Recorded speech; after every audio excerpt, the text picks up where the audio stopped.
صيفطوا لي هذيك الساشي تاع المقرون اللي راكم مخبينها وروحوا نديروا هاد الكغاتان تاع لي بات غير في المقله، ما يجيكمش كامل ناشف وعلى بالي كامل توحشتوا المقرون. الوصفه تاع اليوم يسموها عشاكم، خبوها غير في عينيكم ودائما ديروها.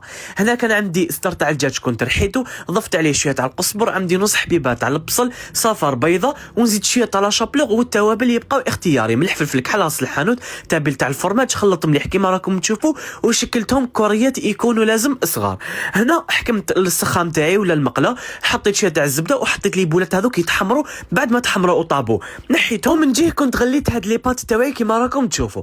هنا في نفس هذاك السخان عندي مغرفه تاع زبده ولا مارغرين، زوج مغارف تاع الفارينه، زوج كيسان يكونوا لازم كبار تاع الحليب. ومعظم الاسئله في شهر رمضان اللي كانت توصلني واش هي نوعيه الفرomاج رابي اللي مليح، انا ننصحكم بهذايا لو فيرمي اللي راه متوفر في المحلات، الكو تاعو بزاف شباب وزيد 100% ناتورال وطبيعي ومن حليب البقر. وانا حطيت هذوك لي بات تاعي كيما راكم تشوفوا، وزدت انا شي اعشاب عطريه وشي تاع الملح راه يعطينا البنه.